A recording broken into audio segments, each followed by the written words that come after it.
Assalamualaikum warahmatullahi wabarakatuh. Perkenalkan, nama saya Hendro Effendi dengan NIM 2205040033. Dalam video kali ini saya akan menjawab 8 soal kuis mata kuliah Hukum Perdata dengan dosen pengampu Ibu Marniarani SH.MH. Baiklah, untuk tidak memperpanjang durasi, saya akan langsung menjawab satu persatu soal kuis MK Hukum Perdata. Baik, untuk jawaban soal yang pertama yaitu pengakuan subjek hukum manusia dalam Burgerlich Schwarzbuch.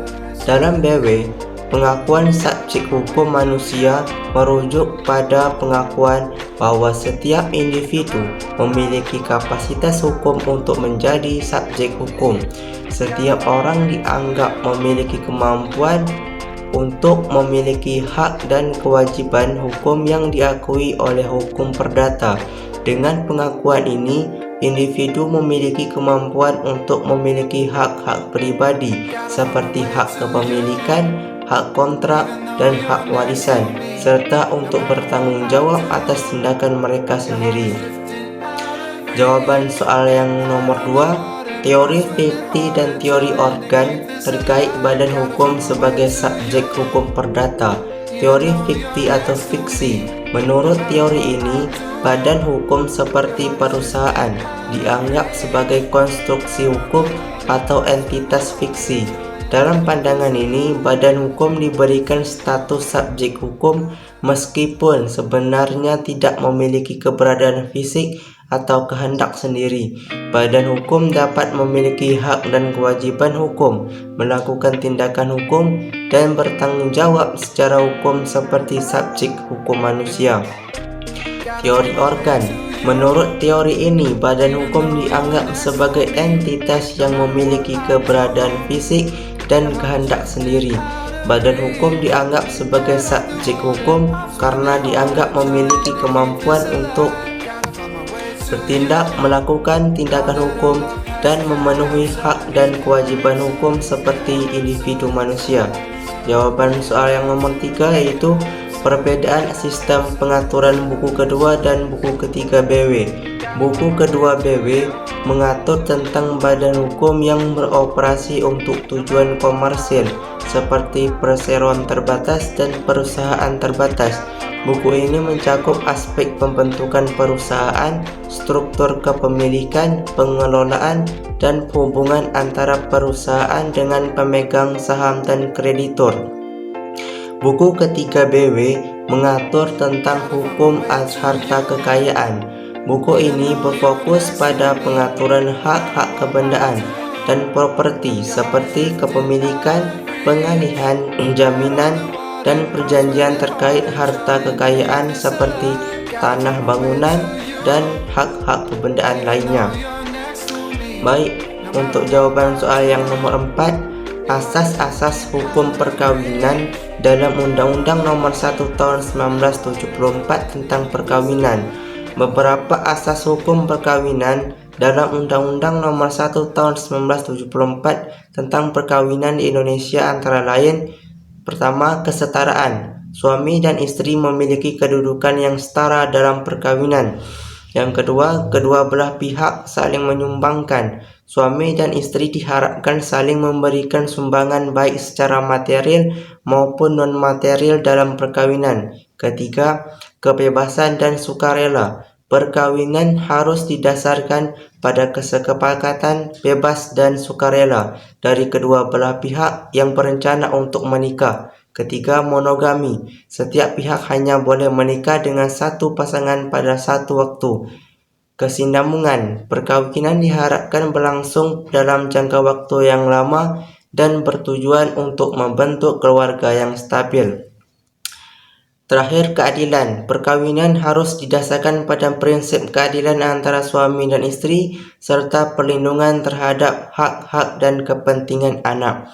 Soal yang jawaban nomor 5, benda dan hak kebendaan. Benda dalam konteks hukum perdata. Benda merujuk pada objek fisik yang dapat dimiliki seperti tanah, bangunan, uang, mobil, dan barang-barang lainnya.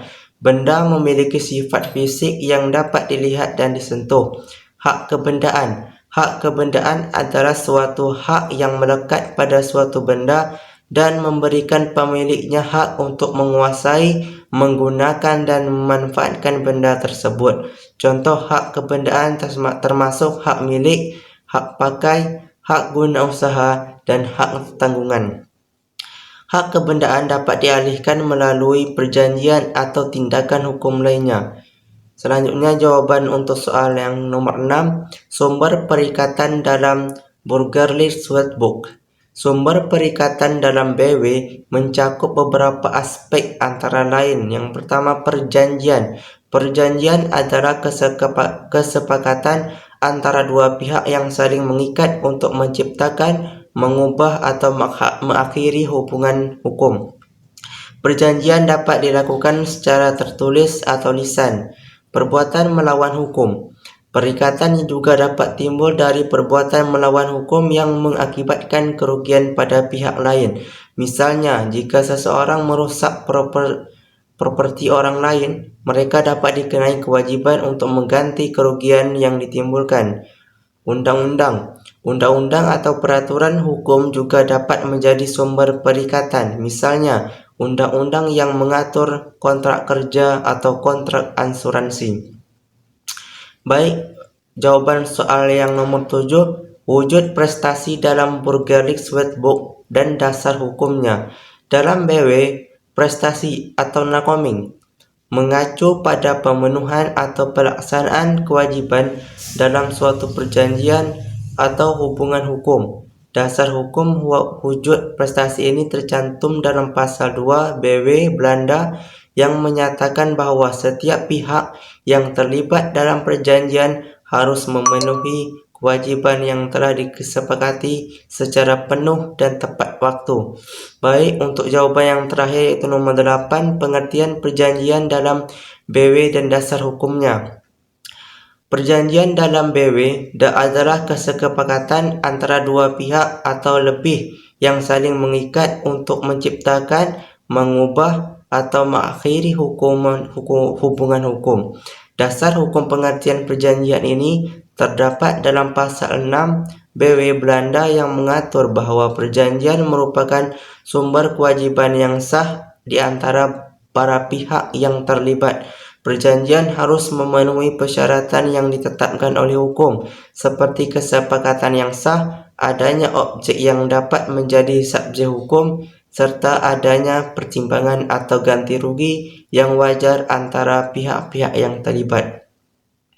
Itulah beberapa jawaban saya dalam mata kuliah hukum perdata, yaitu soal kuis dari Ibu Marniarani, dosen pengampu hukum perdata. Terlebih terkurang dalam video ini saya mohon maaf, saya akhiri. Wassalamualaikum warahmatullahi wabarakatuh.